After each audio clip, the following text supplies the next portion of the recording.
नमस्कार विद्यार्थियों, welcome again to my channel Sandeep Jain classes.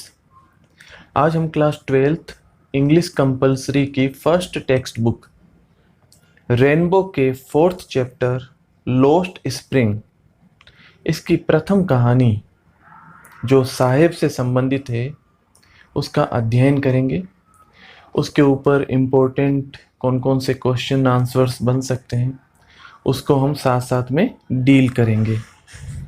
और नेक्स्ट पार्ट में हम लोग दूसरी कहानी जो मुकेश जो फिरोजाबाद में रहता है उससे संबंधित है उसको डील करेंगे। अनीस जंग, जिनका जन्म 1964 में हुआ था, वो भारत की एक विख्यात कवयित्री हैं, विदुषी हैं, पत्रकार है, संपादक हैं। इन्होंने भारत में और विदेशों में बड़े बड़े समाचार पत्रों में पत्रकारिता की है, संपादक के रूप में कार्य किया है। और अनीस जंग जो हैं खासकर she is noted specially for her lively and vivid descriptions. वो अपने जीवंत वर्णनों के लिए और लाइवली डिस्क्रिप्शन के लिए फेमस हैं, विशेष रूप से जानी जाती है। अनीस जंग की ये स्टोरी जो है लॉस्ट स्प्रिंग, ये कहानी है उन परिवारों की, गरीब परिवारों की, जो दुख और दयनीय स्थिति में रहते हैं, गरीबी में जीवन यापन करते हैं, शिक्षा के अभाव में जीवन यापन करते हैं, शोषण के कुचक्र में फंस जाते हैं।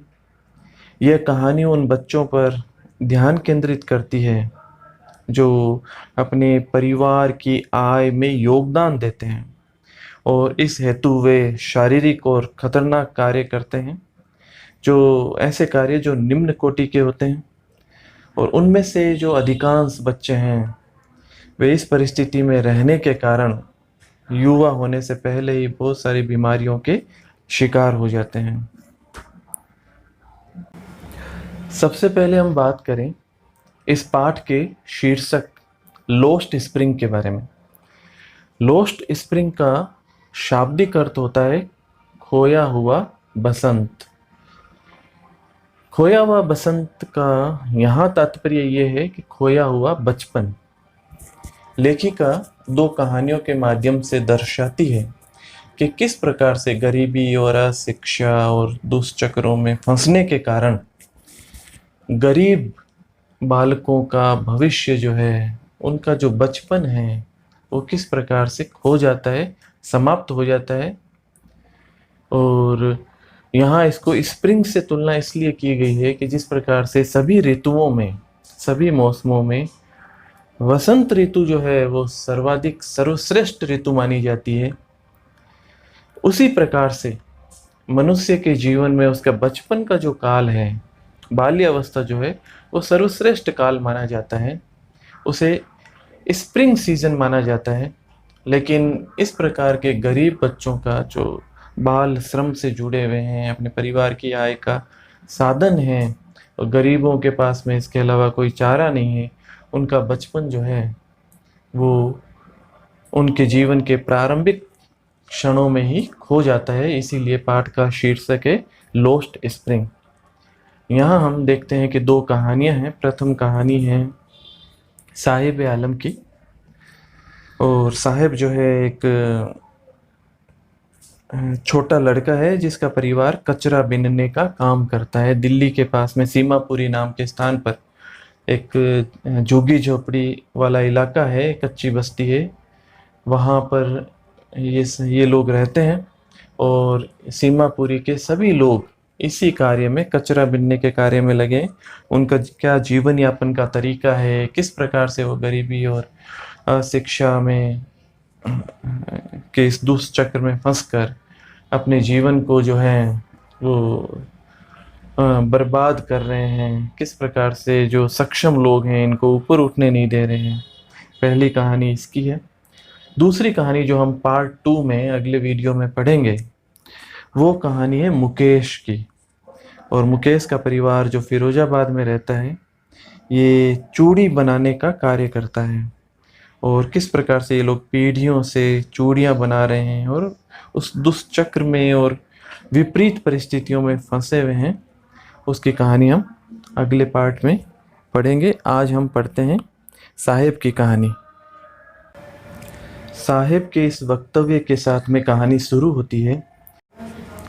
कभी कभी कूड़े में मुझे 1 रुपया मिल जाता है, तुम यह क्यों करते हो? मैं साहेब से पूछती हूँ, जो मुझे प्रत्येक सुबह मेरे पड़ोस में कूड़ा करकट फेंकने वाले स्थान पर धन ढूंढते हुए या खंगालते हुए मिलता है। यहाँ लेखिका ने जब साहेब से पूछा कि तुम ये क्यों करते हो, तो साहेब ने उत्तर दिया कि कभी कभी कूड़े में मुझे 1 रुपया मिल जाता है। अब लेखिका ने यहाँ कहा है कि कूड़े में वो साहेब जो ढूंढ रहा है, उसको लेखिका ने कहा है धन ढूंढते हुए। तो साहेब के लिए वही कमाई का जरिया है, आय का साधन है। इसीलिए यहाँ कूड़े में से जो भी उसको ऐसा रीसेल करने वाली कोई चीज़ मिल जाती है, पुनः बेचने योग्य कोई चीज़ मिल जाती है, तो लेखिका ने उसको यहाँ पे धन कहा है। आगे लेखिका कहती है, साहेब ने अपना घर बहुत पहले छोड़ दिया था। यहाँ घर से मतलब है अपना शहर, अपना मुल्क। ढाका के हरे भरे खेतों में स्थित अपने घर की उसे दूर दूर तक कोई स्मृति नहीं है, उसे याद ही नहीं है उसे अपने स्वयं के घर के बारे में।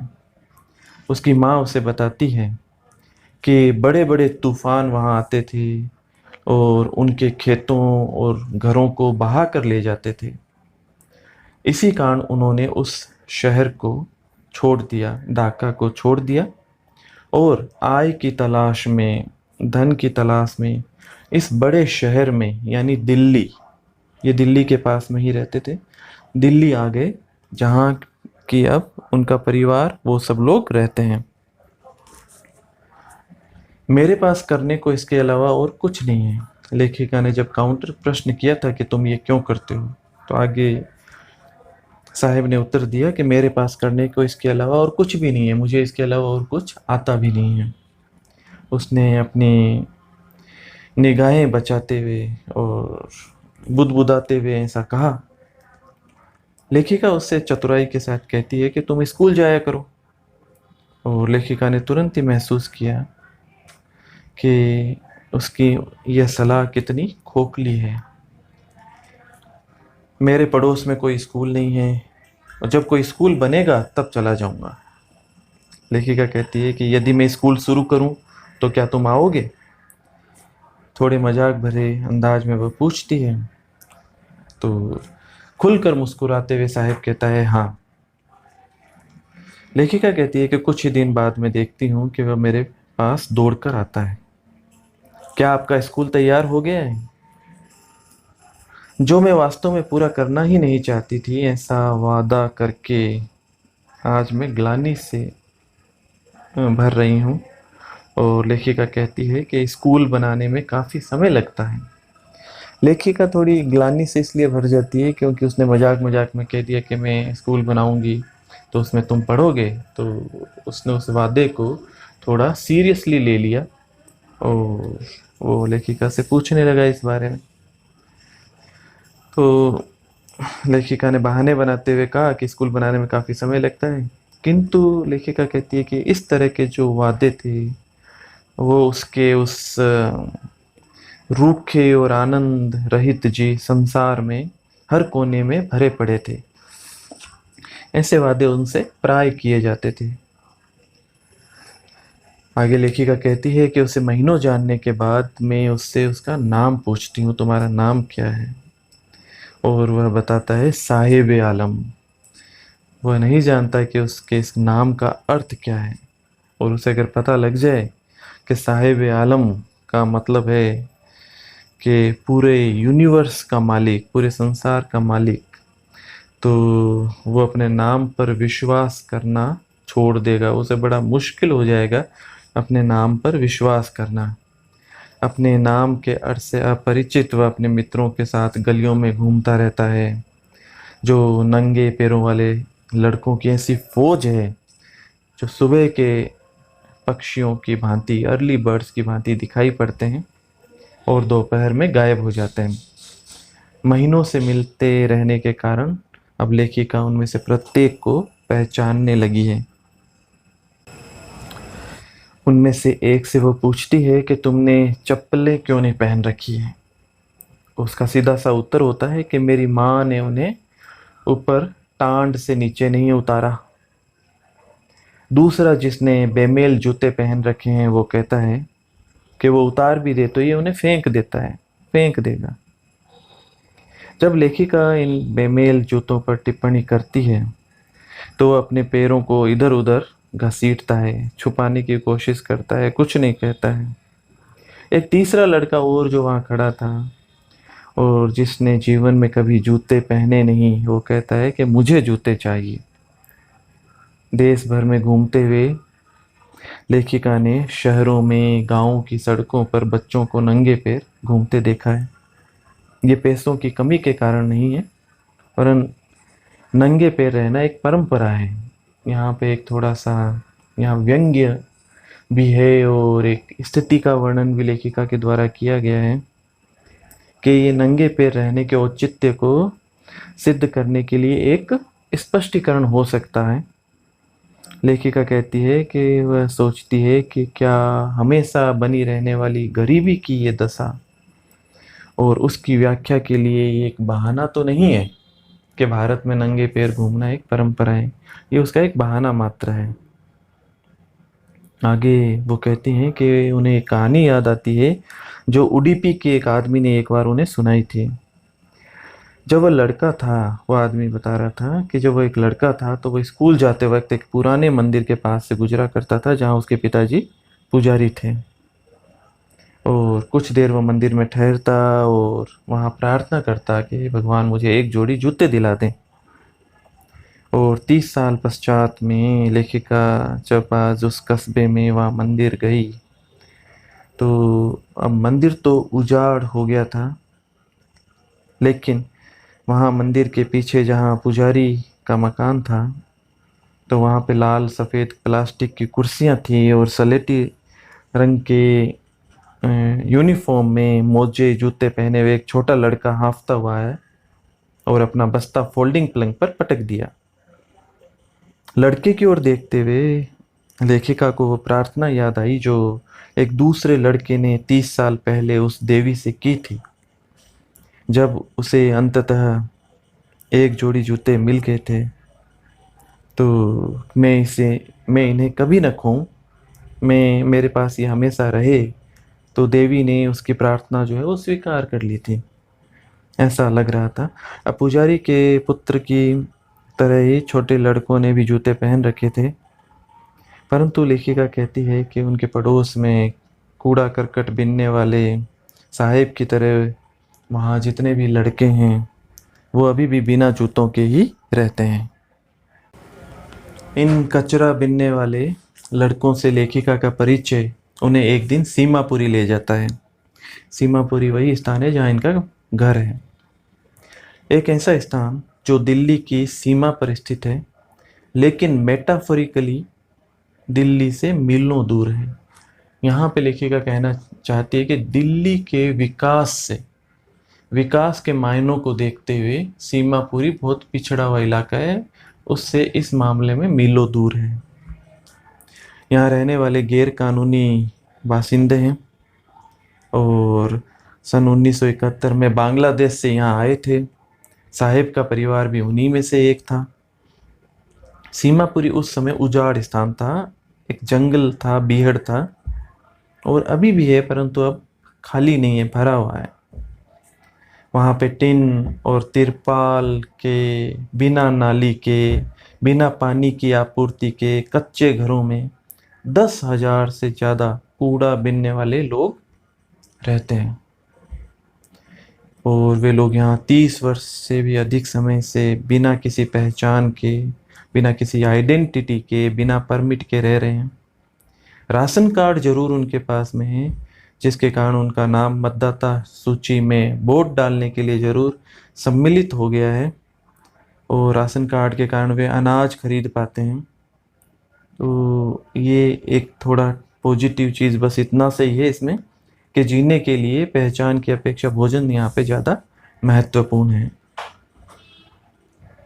बात करते करते अगर दिन के अंत में हम अपने परिवार को भोजन करा सकें और दर्द करते हुए पेट के बिना अर्थात खाली पेट के बिना सो सकें तो हम उन खेतों की अपेक्षा यहाँ ज़्यादा पसंद करेंगे, रहना ज़्यादा पसंद करेंगे जिन्होंने हमें कभी कोई अनाज नहीं दिया।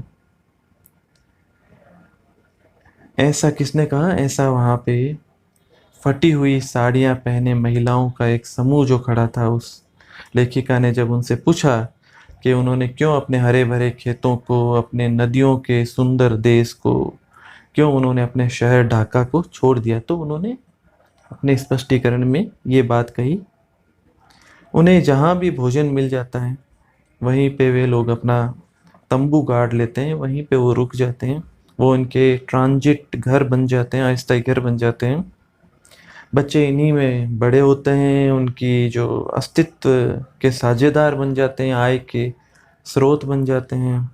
और सीमापुरी में आय के स्रोत का मतलब या अस्तित्व या जीवन के बचे रहने का मतलब होता है कूड़ा बिनना। उन लोगों को और कुछ भी नहीं आता है, कूड़ा बिनना ही उनके आय का साधन है। और अनेक वर्षों की अवधि ने इसे एक कला का रूप दे दिया है। कूड़ा बिनना भी एक कला बन गया है। कूड़ा जो है उनके लिए सोना है, कूड़ा उनके लिए धन है, संपत्ति है, सब कुछ है। यह उनकी रोजी रोटी का साधन है। उनके सिरों पर छत है, और चाहे ये छत टपकती हुई छत ही क्यों ना हो, किंतु बच्चों के लिए ये एक छत से भी कहीं ज़्यादा है। कभी कभी मुझे 1 रुपया मिल जाता है, यहाँ तक कि 10 रुपए का नोट भी कभी कभी मिल जाता है। साहेब कहता है, उसकी आंखें जो हैं उनमें एक चमक है। जब कूड़े में आपको एक चांदी का सिक्का मिल सकता है तो आप ढूंढना बंद नहीं करते, क्योंकि ज़्यादा पाने की आशा बनी रहती है। यहाँ लेखिका ने कहा कि कूड़ा जो है बच्चों के लिए अलग संदर्भ रखता है, उनके लिए एक उत्सुकता का स्रोत है। और जहाँ कुछ मिल जाता है तो फिर वो और पाने की अपेक्षा में और ज़्यादा उसी में लगे रहते हैं।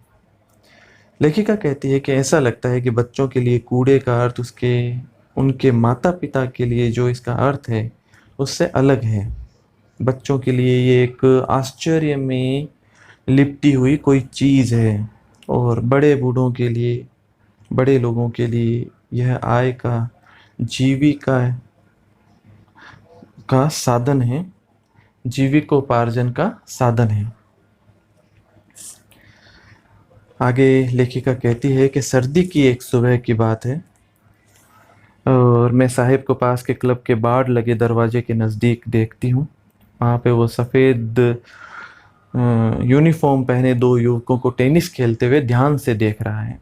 वो कहता है कि मुझे ये खेल पसंद है, गुनगुनाता है और फैंस के पीछे खड़ा होकर देखकर ही संतुष्ट है। और वो बताता है कि जब कोई आसपास नहीं होता है तो मैं अंदर चला जाता हूँ। और वो ये भी स्वीकार करता है कि जो गार्ड है वो मुझे झूले पर झूलने देता है, झूले खाने देता है मुझे। साहिब ने उस दिन टेनिस खेलने वाले जूते पहन रखे थे, जो उसकी रंग उड़ी हुई शर्ट और निक्कर पर बड़े विचित्र से लग रहे हैं। किसी ने मुझे ये दिए थे, वो अपने स्पष्टीकरण के ढंग से कहता है। यह तथ्य कि किसी अमीर लड़के के त्यागे हुए जूते हैं, शायद इनमें से किसी में छेद हो गया है जिसके कारण उसने पहनने से इनकार कर दिया होगा, उसे परेशान नहीं करता है। क्योंकि ऐसा कोई भी व्यक्ति जो हमेशा नंगे पैर घूमा है, उसके लिए छेद वाले जूते जो हैं वो सपने के सच होने से कम नहीं है। परंतु वो जो खेल जो उसके सामने चल रहा था टेनिस का, वो उसे बड़े ध्यानपूर्वक देख रहा है, वो उसकी पहुंच से बाहर है। एक सुबह साहिब दूध की दुकान पर जा रहा था, तो लेखिका कहती है कि उसके हाथ में स्टील का एक कनस्तर है, और लेखिका के पूछने पर वो बताता है कि मैं इस सड़क पर आगे एक चाय की दुकान पर अब काम करता हूँ। दूर इशारा करते हुए वो ये बात कहता है, मुझे 800 रुपये और दोनों वक्त का भोजन मिलता है। लेखिका जब उससे पूछती है कि क्या उसे ये काम पसंद है, तो वो देखती है कि साहिब आलम के चेहरे की जो निश्चिंतता थी, जो बेफिक्री या जो एक आज़ादी का भाव था, वो खो जाता है। स्टील का जो ये कनस्तर है चाय का, वो प्लास्टिक के उस थैले से कहीं ज़्यादा भारी प्रतीत होता है, जिसे वह बड़े आराम से अपने कंधे पर ले जाया करता था। यहाँ लेखिका के कहने का तात्पर्य ये है कि स्टील का कनस्तर हल्के होते हुए भी भारी प्रतीत हो रहा है, क्योंकि ये जो है ये अब किसी के अंडर में काम कर रहा है, आज़ाद नहीं है। और प्लास्टिक का जो थैला होता था, कट्टा होता था, जो बहुत बड़ा भारी भी होता था, लेकिन वो उसको बड़ा हल्का प्रतीत होता था, क्योंकि उस समय साहिब जो है आज़ादी से अपने स्वयं के नियंत्रण में कार्य करता था। तो ऐसा इसलिए प्रतीत हुआ। कनस्तर जो है ये स्टील का जो है वो उस आदमी का है जो चाय की दुकान का मालिक है। कहने का तात्पर्य ये है कि साहिब जो है अब अपना स्वयं का मालिक नहीं रहा है। तो साहिब की कहानी में हमने देखा कि साहिब जैसे बच्चे जो हैं वो दयनीय स्थिति में अपना जीवन यापन करते हैं। साहिब और उसका परिवार जो है वो सीमापुरी के सभी लोग जो है कचरा बीनने का काम करते हैं।